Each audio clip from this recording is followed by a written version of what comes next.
Welcome to Dark Horizon Creations. I'm Mike.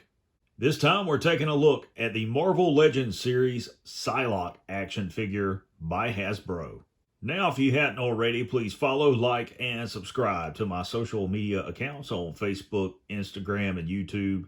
Don't forget to hit that bell icon so you get a notification of when I post new content. So here we have Psylocke from X-Men, and I must say this is a review that I've been wanting to do for quite a while. I actually purchased this figure a few years ago after seeing X-Men Apocalypse, and I began searching to see if there even was a Psylocke action figure because I didn't collect X-Men figures at the time. And I began looking on eBay after I learned about the Marvel Legends Psylocke figure, and I discovered that there were several different versions. There was the general release figure, which you see in front of you. There is a variant with purple hair, and there's also a TRU exclusive in a black outfit. Now, when I purchased this from the seller, he listed it as being the variant with purple hair, but it arrived and it wasn't. And honestly, I'm kind of glad that it isn't. I like the one with black hair better. As you can see inside the packaging, she does include her katana as well as an energy blade and an energy mask.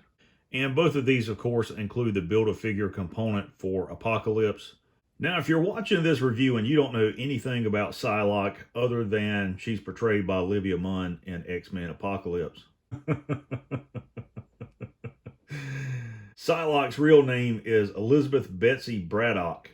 Her first comic appearance was in 1976 in the Marvel UK series Captain Britain, where she appeared alongside her brother, Brian Braddock, who was Captain Britain. And there is a very complex backstory to this character because she starts off as Betsy Braddock, and then she temporarily takes on the role of Captain Britain herself, and roughly a decade later, she appears as Psylocke. And there's just a really strange backstory to this character. I myself personally like the movie backstory that Betsy Braddock is Psylocke and is just a singular character, is not someone who has switched bodies or powers with another character. And those are some of the things that are in her backstory that can become kind of confusing. Now, Betsy is an expert martial artist. She's an expert with a katana, and she also has the powers of telekinesis. She is a mutant, which is why she is included in X-Men Apocalypse. And I think it's really a shame that she wasn't included in Dark Phoenix, because I would like to have seen the character continue. She's one of those background characters, if you will, in the X-Men films that really deserve their own movie. So this particular action figure was released in 2018. X-Men Apocalypse was released in 2016. And I do like the head sculpt on the action figure. I think it captures the essence of this character. I don't know if there was an attempt made at that time to sculpt the figure after the likeness of Olivia Munn. It's possible because at that time, Hasbro was just beginning to utilize their photoreal technology with both the Marvel Legends as well as the Star Wars Black Series. It's also possible that they molded the likeness to have similarities but not be identical to the actress because of licensing issues. I just don't know that for sure. On the back of the packaging, you have your obligatory product shots. You see the figure in an action pose. Down at the bottom, you have shots of all of the figures in this series, along with the Build-A-Figure components in a completed form of Apocalypse. In the upper left, it says Betsy Braddock adopts the identity Psylocke, combining mastery of the martial arts with enhanced abilities in telekinesis and telepathy. Okay, here we have Psylocke outside of the packaging. And as you can see, this is a really cool looking action figure. I do like the detail. I like the head sculpt. One thing I don't like is the fact that they didn't put the little dots in her eyes for the reflection that you see in most other action figures. But for those of you who like to customize, that's not an issue. And you can see her hair is sculpted. And again, the variant has purple hair. I think the TRU exclusive has black hair, if I'm not mistaken. I can't remember. And I could be wrong, but I think her gloves are just her arms being painted, because I see one little place here on her arms chipped away, and it's flesh tone underneath that.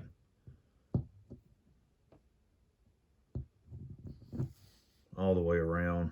It's a nice looking figure. Her red sash, obviously she stole that from Elektra. Let's talk about articulation. Head is on a ball joint, full range of motion. Forward and lateral movement at the shoulder, bicep rotation. And it also has elbow rotation, single jointed elbow, wrist rotation, and pivot. Her upper torso, I thought was on a ball joint, but it seems to just swivel. Doesn't really move around. Yeah, it is on a ball joint. Okay, cool. And you can see some paint rub there as well. As far as her legs, forward and lateral movement there. Thigh rotation. And it's got right here on the upper thigh, that will rotate as well. And then it's split right here. I've never seen this on an action figure before. Double jointed knee. And her foot will rotate and pivot. And you can see right here, there's a little bit of, looks like overspray from the paint. And on this side as well. And that's one reason why I really like the window display box, because if you're looking at this on the peg at a store, you can see little cosmetic imperfections like that or quality control issues and pass it up for one that doesn't have it. Or if you want to buy two, you can buy one like this to open and keep out of the package, and buy the other one that is in mint condition to leave in the box. But it's still a nice looking figure. Now, for those curious about her height, let's see how tall Betsy stands. She is approximately 6 inches tall. As far as accessories are concerned, she does include this mask of telekinetic power, psychic power, whatever you want to call it. Or as a mask for Mardi Gras. She does have her energy blade that she can form, and it will snap onto her wrist, around her fist like so. And you can see it's just molded translucent pink plastic.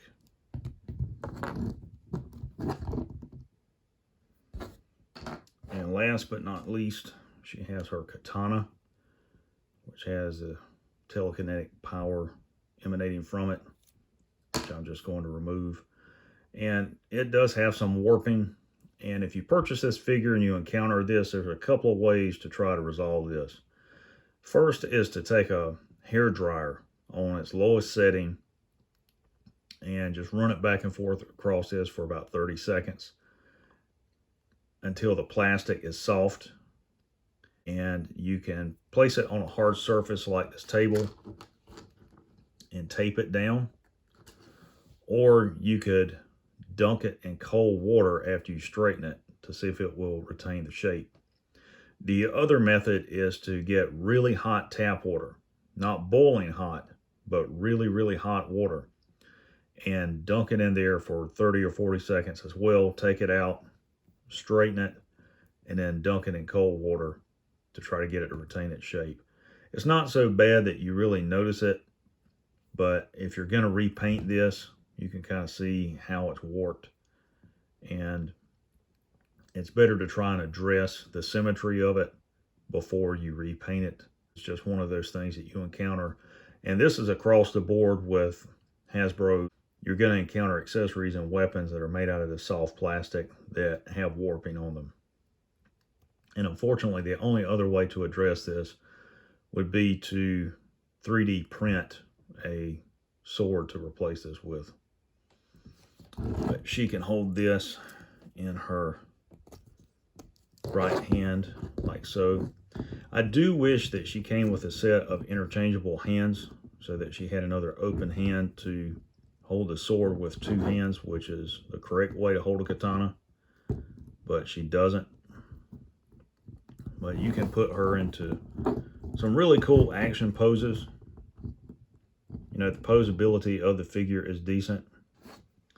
She's also stable, as she is like so.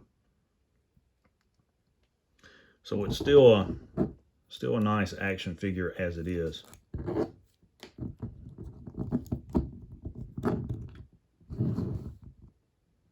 Overall, I do like the figure.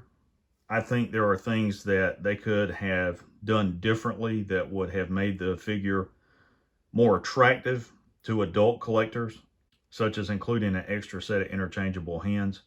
I also think that the quality control issues are something that should be addressed, because I'm seeing a lot of areas on the figure where the paint has been chipped off, and that's really unfortunate, but that does happen during the manufacturing and packing process. And again, you know, if this figure were hanging on store shelves, it's something you could readily identify and pass it over for another. In an instance where it's an action figure that is out of production, as this one is, all you can do is rely upon the images that the seller posts on a site like eBay. And eBay is really cool in the fact that you can message a seller and ask them for higher resolution images. You know, you can say, hey, could you send me some more close-up images of the packaging so that I can see the figure up close, or ask them specific questions about the condition of the figure. This figure was new when I purchased it. It was not open. I've only opened it to do this review and for nothing else. And again, I've had it for a couple of years. If you collect the Marvel Legends series, if you like X-Men, you definitely should get at least one version of this figure in your collection. I'm hoping that at some point they re-release this action figure with a better head sculpt, better paint apps, and interchangeable hands. So there you have the Marvel Legends series Psylocke action figure by Hasbro.